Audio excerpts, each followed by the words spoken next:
জঙ্গলের ধারে কাছেই থাকত ছোট্ট মেয়ে আনিশা। সে খুব চুপচাপ, বন্ধু বলতে কেউ নেই।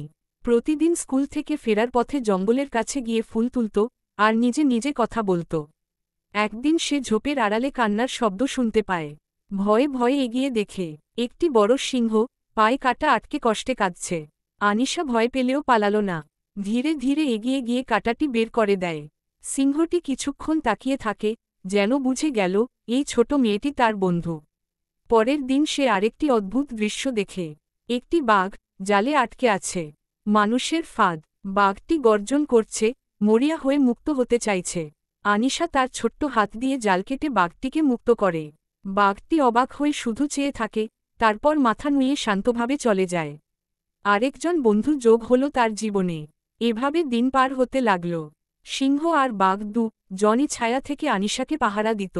কেউ বিশ্বাস করত না এক ছোট মেয়ের দুই দানব বন্ধু আছে। একদিন গ্রামে আগুন লাগে। আনিশা ধোঁয়ার মধ্যে আটকা পড়ে।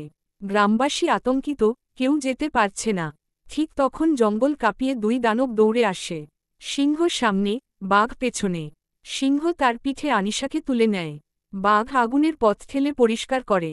দুই প্রাণী তাকে নিরাপদে গ্রাম থেকে বের করে আনে। সেদিন সবাই বুঝল, যাকে মানুষ দানব বলে ভয় পায়, সেই দানবই এক ছোট মেয়েকে বাঁচায়। আনিশার নতুন নাম হল জঙ্গলের রানী। সিংহ আর বাঘ আজও দূর থেকে তাকে পাহারা দেয়।